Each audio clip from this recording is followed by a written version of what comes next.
Welcome to Echoes of Impact with Noura. This is your host, Noura Almasri. Welcome to the show. In today's show, we want to address a lot of area in starting a new business, changing your mindset. How do you need to do in order to make sure you are in the right business?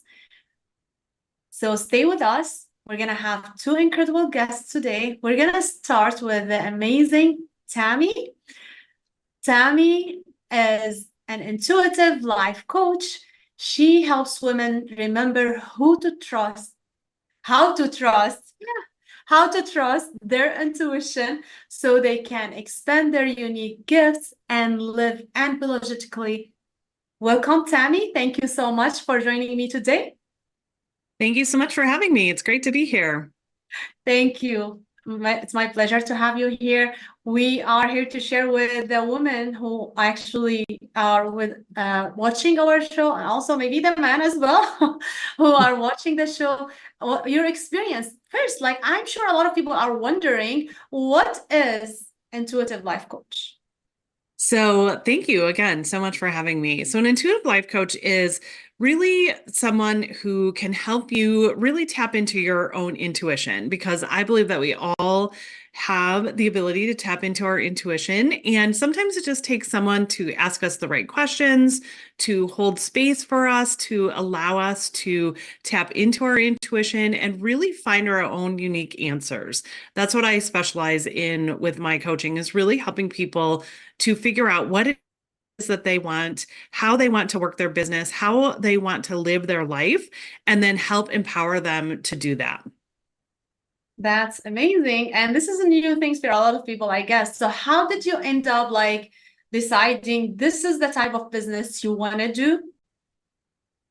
Yes. So I've had quite the journey. So I was in the corporate world for almost 20 years. I sold big sales, all different kinds of big sales. And I just knew that there was something more. I'd kind of checked all the boxes, climbed the ladder, did all the things that they say that you should do. And I just knew that there was more. And so I actually ended up leaving the corporate world about 10 years ago and went to work for a nonprofit. And that's when I hired my first life coach. And that made a huge impact on me, helped me change my thinking, helped me really dive into what I wanted for my life. And in that process, I realized that I've always been a coach and I've always been someone that could hold space for people. And so through the years, then it has just become more and more of something that I love to do, and that I know that I have a gift to really help people understand themselves better and again find their own answers so that they can live a life that they really love waking up to. This is great. So what do you find it challenging to introduce your business and what you do to the people? Sometimes a lot more people know what a life coach is now than they did maybe 5 or 10 years ago. But I think that it's when people meet me, they understand that I have a passion for women specifically, and that I have a really good way of helping people truly look into themselves better. And so I want to give them that opportunity to really take care of themselves and to create what they want in their life. So how does that look like in terms of like empowering women and specializing with working with women? Like, how does that look like? If I decided to, okay, like, Tammy, let's work together. Like, I want to really work with you as my life coach. How does that look like? Yes. So I customize each of my packages with the woman, depending on what she wants to work with. I have a lot of women who are entrepreneurs and they own their own business, and they find it challenging to work through the mindset issues and to really stay focused on what they're passionate about. And so we really dive into specifically what they want to work on. I don't have a specific one size fits all program. I really customize it to you. And it ends up being a combination of both business and life a lot of times, because our businesses and our lives do intersect. And so, basically, to answer your question, I do customize it to each individual client. Yeah, that's really important. And you brought up like a very important point that really, our business and our personal life really, like, there's no difference between them. I did not realize that until literally I started my own business. I started seeing how my personal life affected my business and vice versa. And actually, the limited belief you have in your own life, it's going to eventually hurt your business. The money belief, everything that you have, all your mindset, like it's going to affect your business.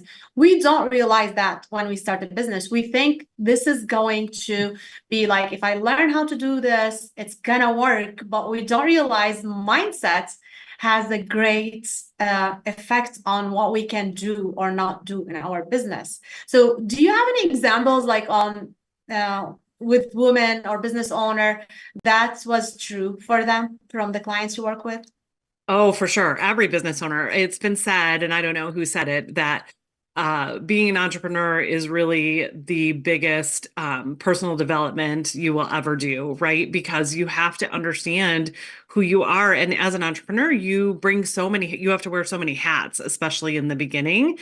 And so it brings up a lot of old limiting beliefs for people. It brings up a lot of, can I really do this? Am I able? Do I know what I'm doing? It can be a very lonely road for sure. And so many of the women entrepreneurs that I worked with have had those same kind of challenges because we're used to coming from kind of an employee mentality, right? Where we just show up and we do our work. And especially in things like coaching or where you're the face of your brand, that also brings up a lot of things because you can take it personal if someone doesn't want to work with you, or you can really have to work through a lot of the things, how you believe about what you believe about yourself and what you bring to the table. And so that is actually a lot of the work that I do with women entrepreneurs, is really helping them to understand who they are, what their gifts are, where they should be spending their time, and maybe where they need to be hiring out other things that are maybe not in their giftings. And then also making the business something that aligns with your life. If it is something that you want to continue down the road, it's really important to start that off in a way that's going to be in alignment with the life that you want to live. Mhm. That's really important because like you don't want to feel like you're living different lives, one in your business, one and your regular life. So you don't only coach people, you also wrote books. So you are an author. Can you Yes. tell us a little bit about your books and where can people get your books? Yes. So I wrote my first book, Unapologetic, in 2021. And I've always wanted to write a book. And being a coach and having a podcast for a number of years, I knew that there were a lot of things that I wanted to bring to the world. And so it was really exciting. Unapologetic is all about really understanding yourself and owning it, and then no longer apologizing for it. Because that's also something as women entrepreneurs that a lot. We apologize for maybe our success or for what we bring to the world. And so that was my first book. And then my second, Blaze, which is right here, just came out earlier this year. And that is about one thing that I found when I wrote Unapologetic is that a lot of people said, I love this idea of being unapologetically myself, but I don't even know who I am. I've kind of lost myself in that process. And so Blaze is kind of the prequel to Unapologetic, that basically is all about what lights you up and what brings you life, and how do you want to show up in the world. And so that's my newest book, Ablaze, as well. And you can get them on Amazon. You can also get them directly on my website as well. That's amazing. That so like you get the first book, you get the journal as well, so you can find out who you are and be unapologetically you. So that's Yeah. very important because once you are not doing something that is you, you're gonna be like morally dead. Like you're not going to be light and Yes. love. You're not going to be as passionate about what you're doing about life if you don't have that in place. Thank you so much for doing this. Now I want to ask you one more question. Like, how can people find you and work with you? Yes. So the best place to connect with me is on my website, which is tammyhelfrich.com. And you can see my social media. You can find my podcast, which is called Intentional Life. And you can send me and talk about wanting to work together. That's amazing. So, do you work do you work with people virtually or in person? How do you do that? I do both. Yeah. So I do have local clients that we meet in person, but then I also have clients all over the country that we meet virtually, either via Zoom or also on the phone sometimes. Okay, that's awesome. Thank you so much, Tammy, for being here with us today. It was a pleasure having you. Thank you for all the work you have been doing and the books you wrote. It's really amazing, and thank you for sharing all this good. This is very important for every and each one of us, men and women. So we need to be ourselves. We need to show the world like who we are, because this is why we are here, to be unique and to be ourselves. Thank you so much, guys. This is Echoes of Impact with Noorah. We'll be right back.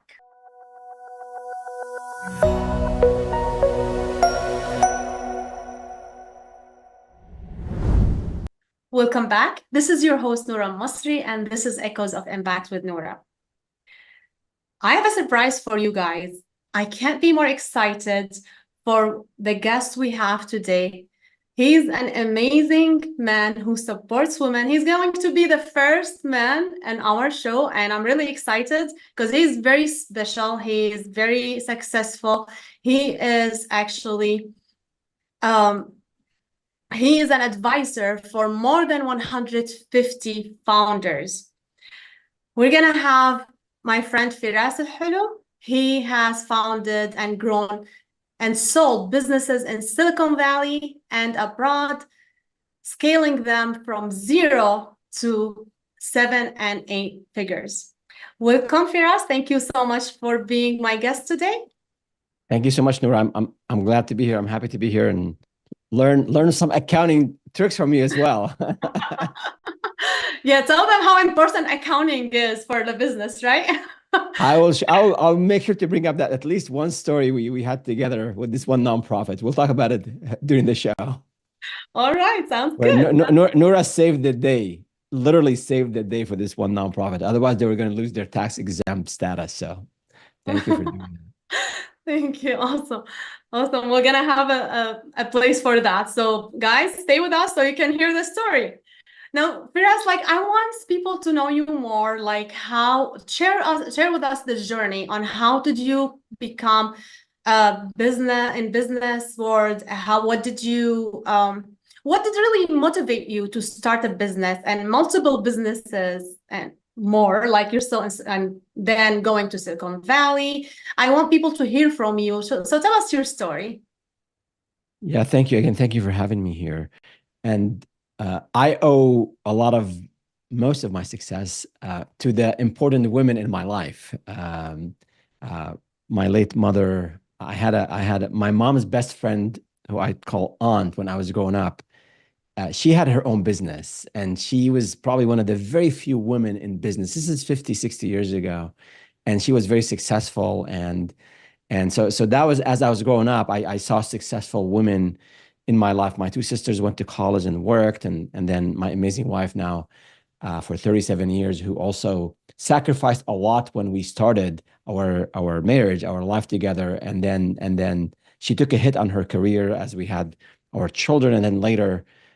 I think I was a very good, I was a very supportive husband when she went back to school, finished, and then became an amazing teacher. And now she's a social worker. So I owe it a lot to the women in my life. And I wrote an article around Mother's Day on women, mompreneurs, and the struggle they face. So if your audience is primarily female, you have all my support.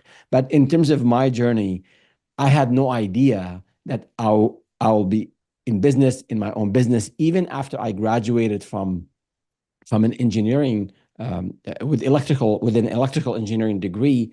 I even doubted that I would work in a professional company because it was really tough. I couldn't find a job after I graduated.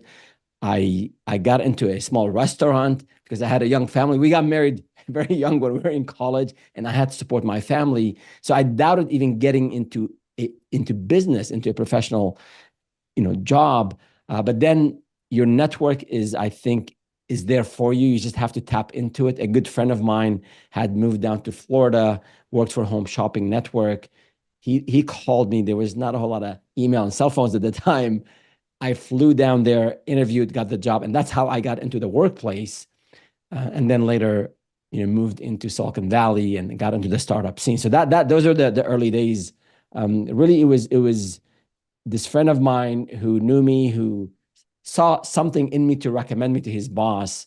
And then you have to take the effort and go and interview on my own dime. And money was tight at the time, but I flew for that interview and luckily got the job and got into the workplace.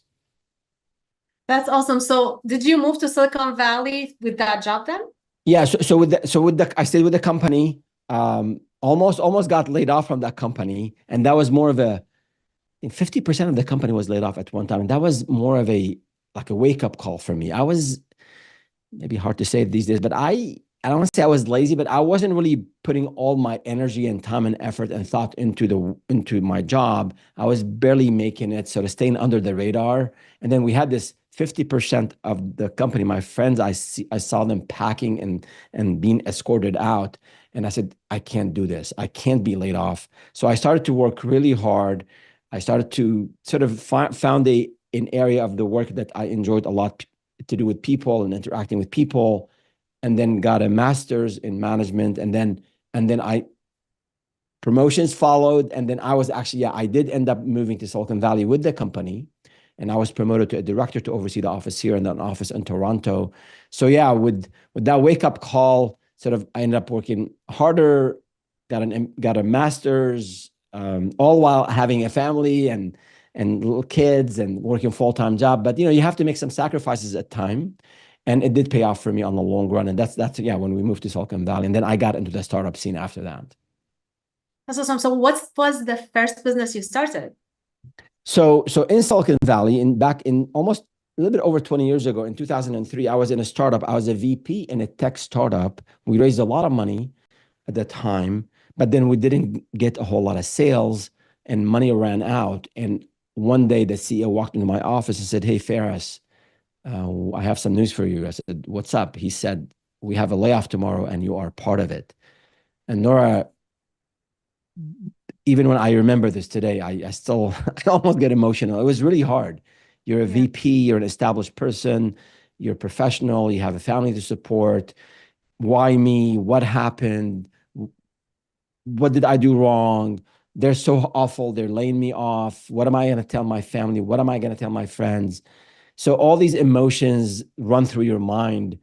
And then the job market was very dry, similar to what we are seeing today. There were a lot of layoffs at the time, and I couldn't get a job. I did not even get one interview. I was sending resumes day in, day out. And then I ran into back to the network. I ran into a friend of mine who was about to start his own business, but was looking for a business partner. And we met a few times, and then we said, you know what, we can put our resources together. He will focus on delivery. I will focus on sales, although I did not know a whole lot about sales at the time. And we kicked it off, and we were doubting ourselves whether we can do it or not. But we got that's how I got into entrepreneurship. And then there's a 15 year of stories there, but that's really, it was a layoff, couldn't find a job, kind of believed in my ability that I can do something with the help of a friend and with the support of my family, of course. So we went out and did it. Nice. I'm glad you did, because now you're providing value for everyone, especially with the Startup with Firas videos now.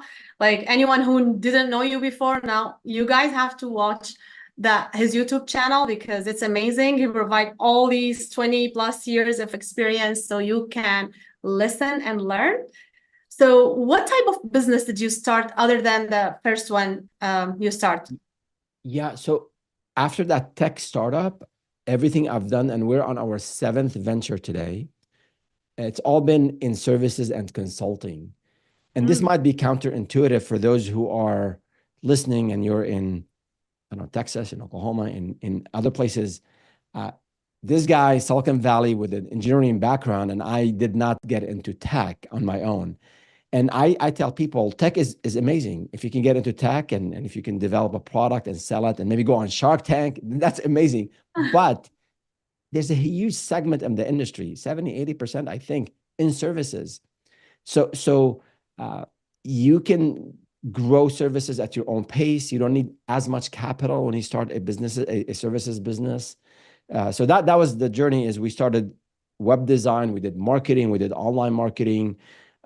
Last few years, I got a little bit into crypto, not a whole lot. And then the most recent venture is on, as you mentioned, on helping entrepreneurs start. I want entrepreneurs to master the art of starting and growing businesses to 7 and 8 figures. So my journey and the mistakes I made, I want entrepreneurs to avoid and grow and get there faster with less pain. Yes, thank you for doing that. Your videos absolutely amazing and very engaging, and I love watching them. Thank you. I want you to share, like, we have like 2 minutes left in the segment. Want to make sure like we share like lesson learned, what to do's on don'ts. I know there might be a lot, but like, can we summarize them really quick for the people? Just quick do's and don'ts in a business. Yeah, lessons learned. Don't get the gray hair here. That's part of it from my kids when they're teenagers, and part of it from the businesses. No, just kidding. So I think one do and one don't. So the do is there are no shortcuts to success. Despite all the get rich quick schemes and videos you see on YouTube, there is no shortcut to success. So you have to really put in you have to do the do's, put in the reps, put in the hours, the sacrifice. No one guarantees success, but if you learn, you put the time to learn, you put the time to go out and pitch and sell and deliver, I think you'll come stronger, richer, not just financially, but you just become a stronger, better person on the other side. So that sacrifice you put into the business, the time, the effort, and learning from your mistakes and the mistakes of others is something you definitely want to do. And then the don't,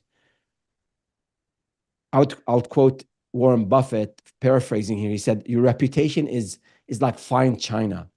It's very expensive to acquire, and it's very easy to break. So in business, never jeopardize, never sacrifice the long-term relationships with friends, with family, with suppliers, with vendors, with customers for some short-term and small gains. So your reputation in business will help you tremendously succeed and grow and scale, and it could also bring you down at the moment where you need the help. So don't mess with your reputation, and then do work hard.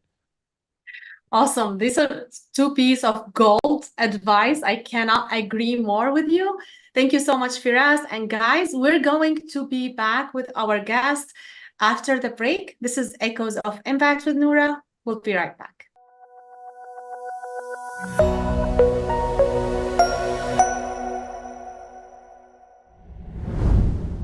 Welcome back. This is your host, Noura Almasri, and this is Echoes of Impact with Noorah.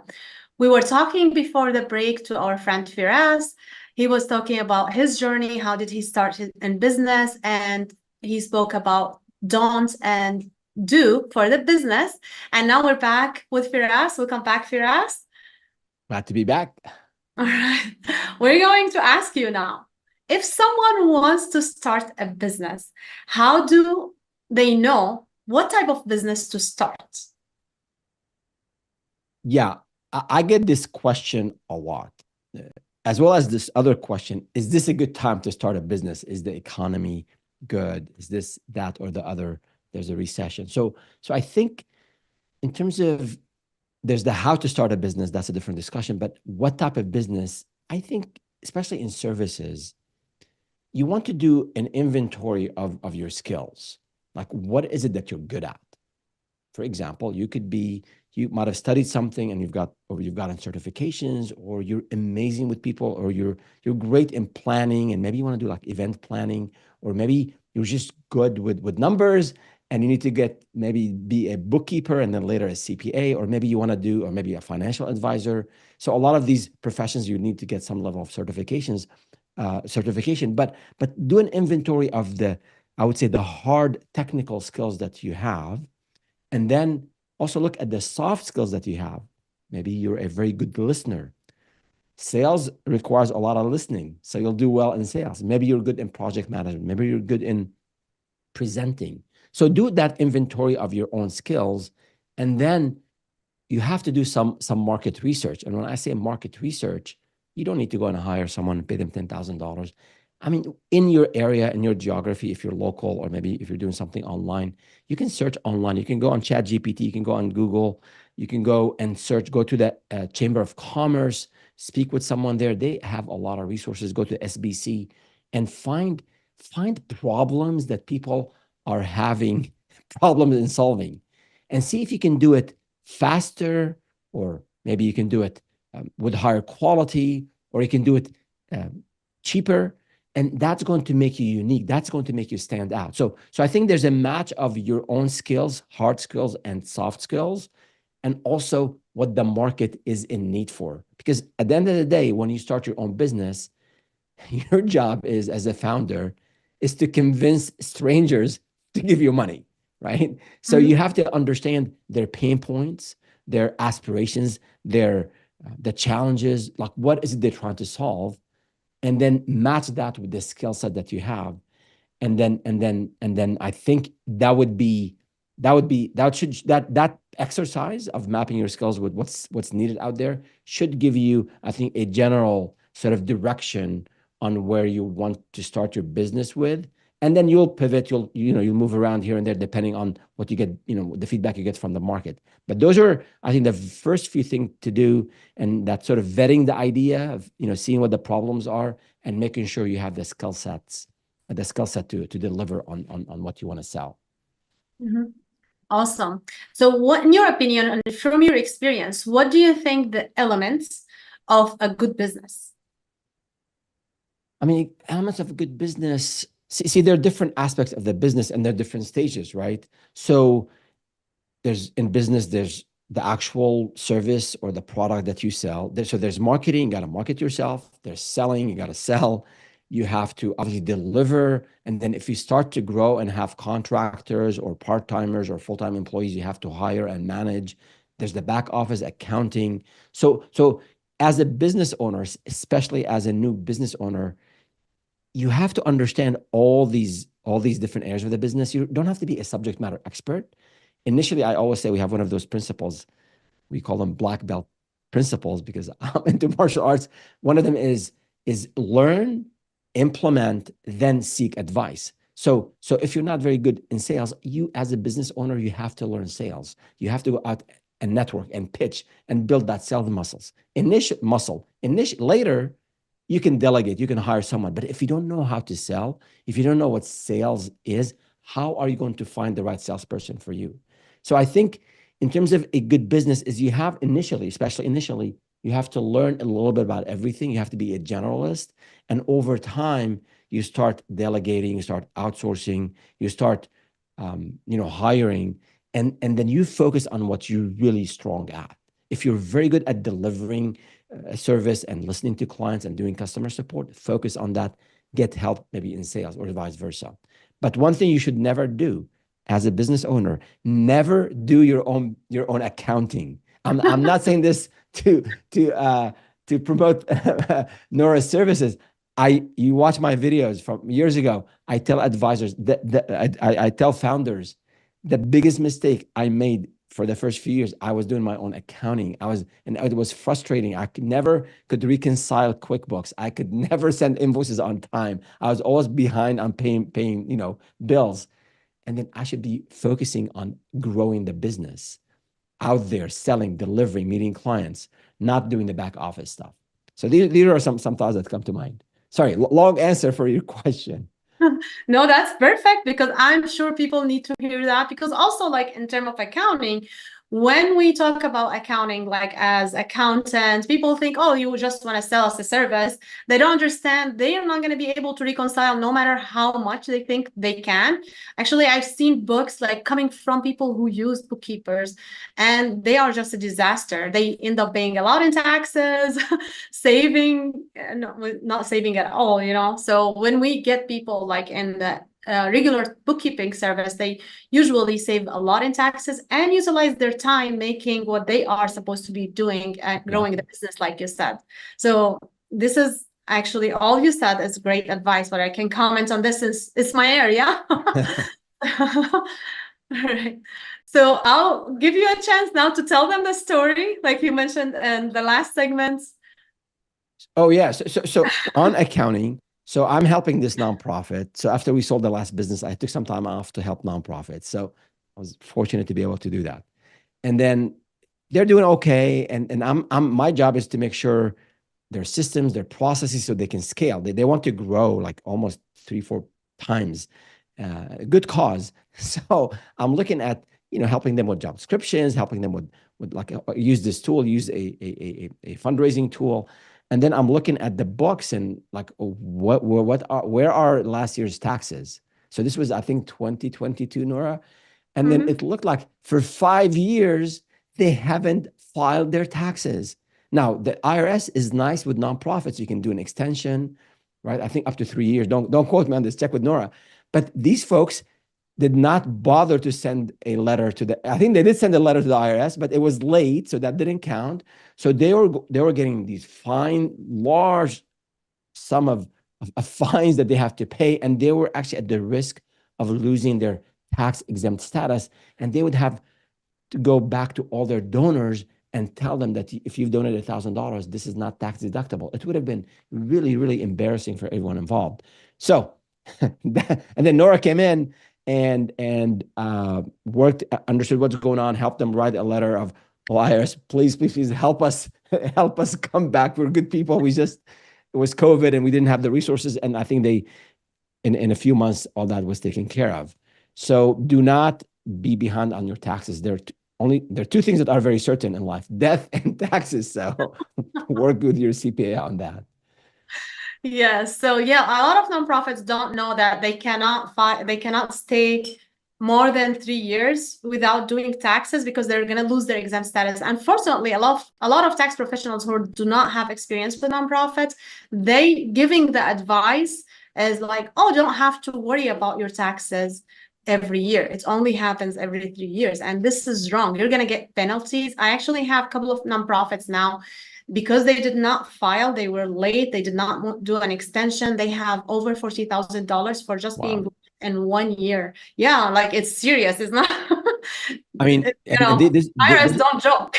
Yeah, and this is donors' money, right? So your donors, your base is not going to be happy with you if you're paying taxes for, negligence or just being lazy or not knowing. So at times, I understand money is tight for businesses, small businesses, for founders, but don't go cheap on accounting. Don't go cheap on lawyers. You have to just part of building the business. Absolutely, absolutely. Especially like when people start a business, like I often see people like starting a business in a wrong area. Like they start as an S corp, for example, when they don't have the money to run the payroll because all these online services have that check mark S corp, and they are S corp from day one, and they cannot run payroll, and now they have all these penalties. Have you seen any of these? Yep. I'm not very fluent. I mean, I understand a C corp and S corp and LLC, but Jeff, my lawyer, or I go to Noorah, help us out. Yeah. So Yes, so awesome. we're not a client of Noorah at this point. I'm just saying, but for the nonprofit, we sought the help of Noorah, and she was very helpful. But I think, yeah, as a business owner, you can be very, you don't have a lot of money. I get it, but some things, just like you're building a house, you can't go cheap on the foundation, and the back office is really important. It's very important for it to be solid. Okay. All right, thank you so much for sharing that. One common mistake you've seen in most of the business, what would you say this mistake? I mean, the common mistakes, I think, well, I didn't observe these mistakes. I made those mistakes. I would say hiring the wrong talent early on is probably, I mean, it could make or break the business because similar to having the wrong business partner. So a lot of businesses, significant number of businesses, they have business partners. So if you just like in any relationship, a spouse, a friend, what have you, if you don't have the right partner who shares the same values, they complement you. Maybe you're good in sales, they're good in delivery, or they think big picture, you're tactical. So same thing with the first 1 or 2 or 3 hires. If you don't have the right hires, it will change the trajectory of your growth. So be very, very judicious and uh, do your vetting. I think we have a live stream on 10 tips for hiring your first employee. And I tell people, I laugh about it, but it's not funny. Those 10 tips are the 10 mistakes I made in many businesses. So I would say focusing on hiring the right talent, whether it's a contractor or a full-time person, is really important, because you're at this point where you want to grow the business. That's why you're hiring. So if you bring the wrong person on, it could really cost you a lot of time, not just money. I think according to the Bureau of Labor Statistics, it could cost you, I forgot, like maybe 3 times their salary. That's the impact on a business. Wow. Thank you so much for sharing that. Guys, we're going to be right back with Firas. This is Echoes of Impact with Noura. We'll be right back.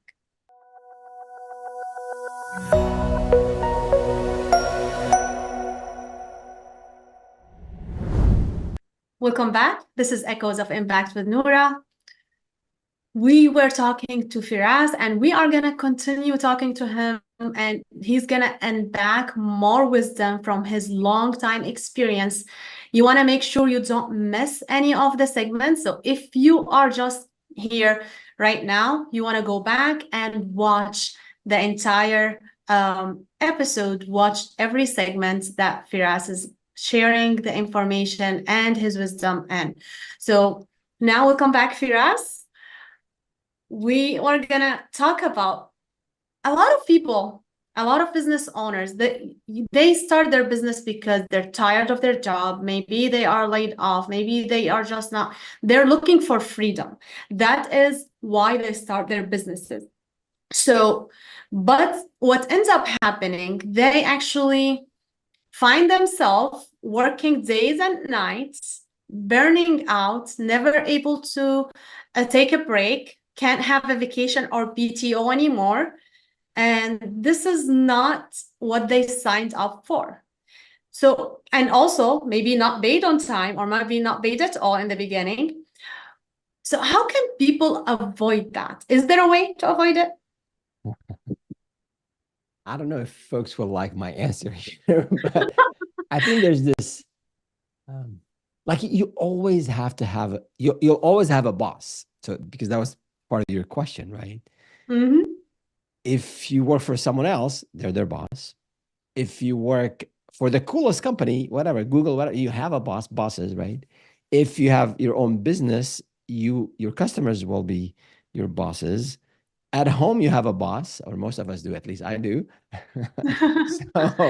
So that there's just, if even if you're the CEO of Google, you have a board, you have a lot of stakeholders. Even if you're running for, since this is the political season, if you're running for office, top office, whether it's Senate, presidential race, you will have your voters are going to determine if you're going to make it or not, your funders, your delegates, what have you. So that's just the reality of life. So you have to, there's no escape. Now, in terms of people starting a business to get to that financial freedom, or maybe they want to have more control over what they do, or maybe they want to create an amazing culture, or they want to build a legacy. And there are a lot of reasons why people start a business. I think that financial independence or financial freedom is important.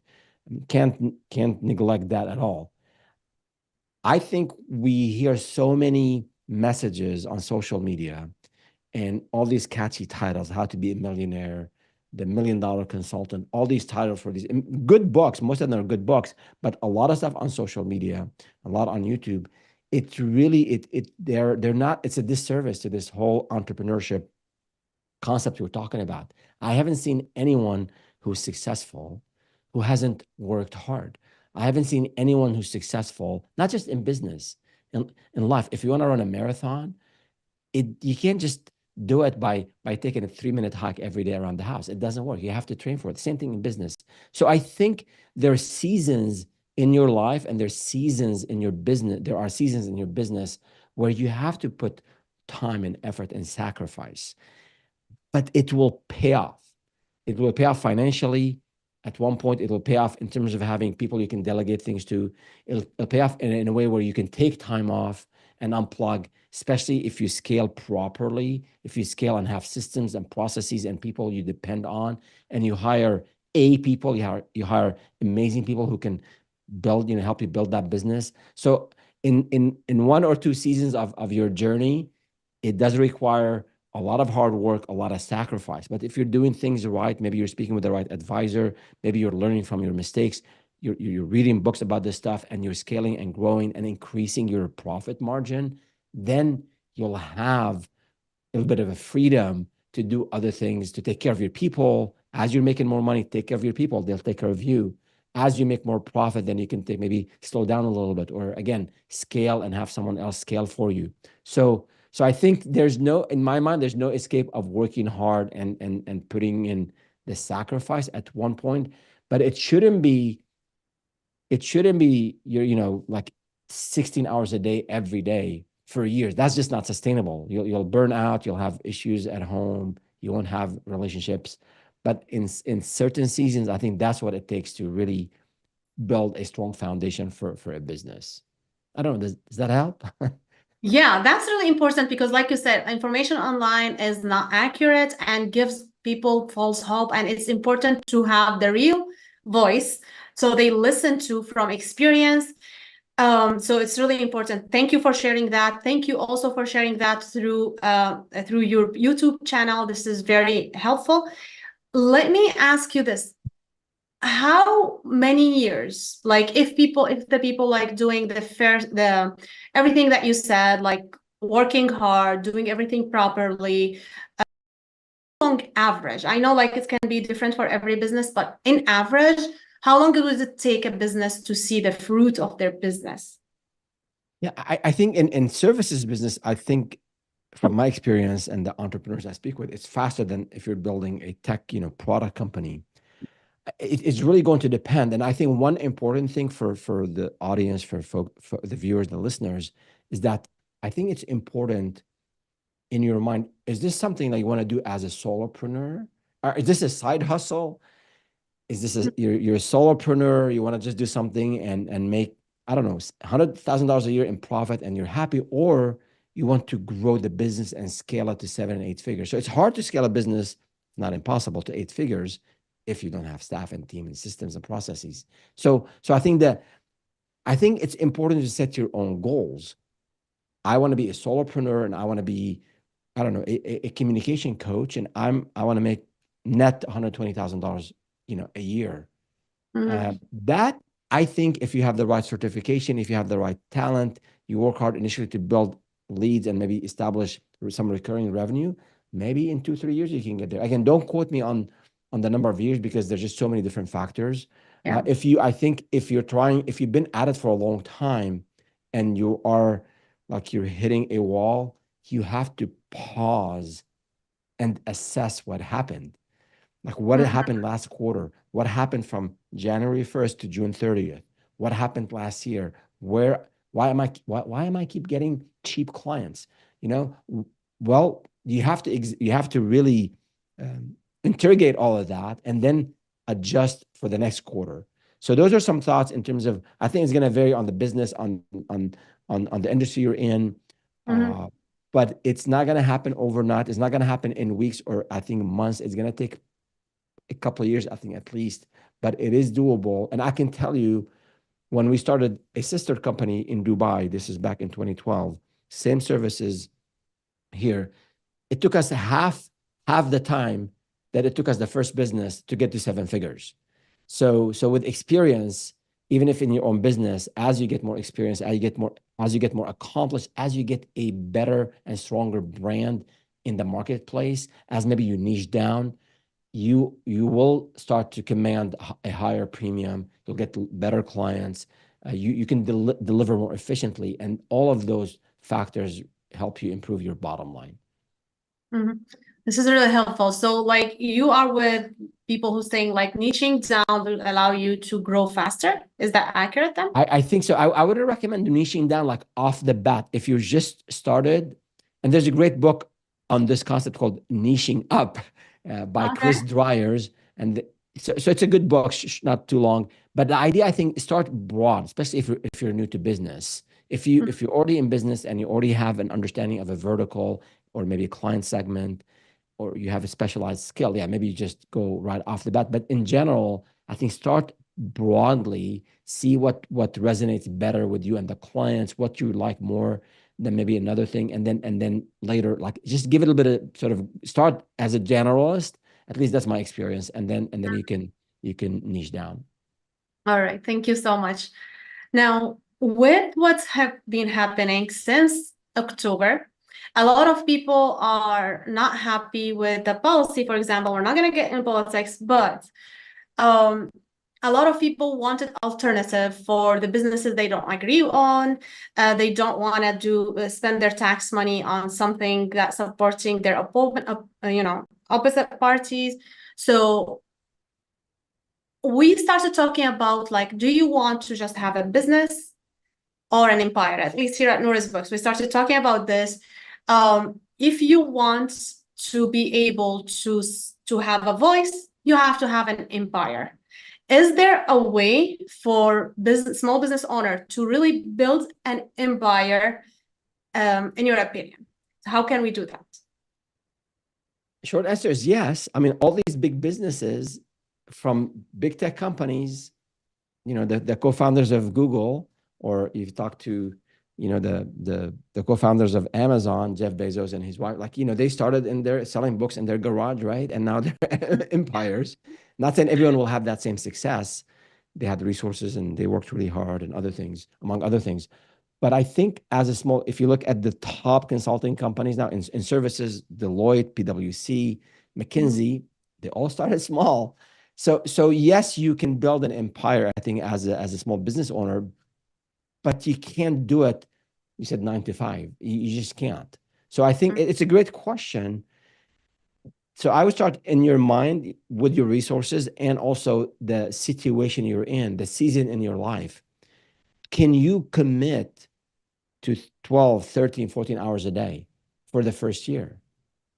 So if you can only work 40 hours because you have to take care of some young children or someone who has a mental health issue in your household, or maybe aging parents, or you have some obligations, or there's a cause you believe in. You mentioned politics, and maybe you want to put 20 hours of volunteering into this cause every week. You can't do that and also grow an empire. It's just, it doesn't work. So I think be honest with yourself.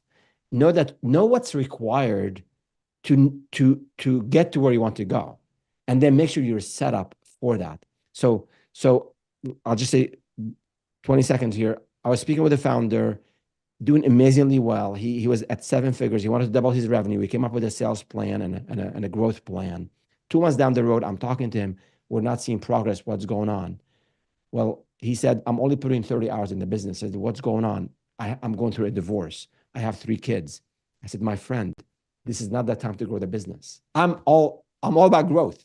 Phil Knight, the founder of Nike, said, life is growth. You grow or you die. What I told the founder, take it easy, no growth, take care of the stuff at home, then come back. So, because you got to put 50, 60 hours a week to he wanted to double his revenue from 1 million to 2 million. And that requires a lot of work. So those are my thoughts on growth. Like, make sure it's clear in your mind, and then put the resources, including your time and effort, behind it to get to where you want to go. All right. Thank you so much, Firas. Thank you for your time today. Guys, this is our episode for today. Don't forget to join us next week on Tuesday at 5 p.m. Central.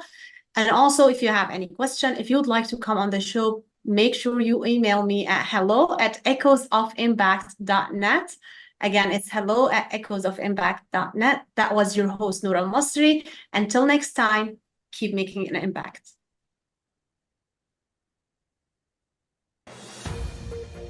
This has been a Now Media Networks feature presentation. All rights reserved.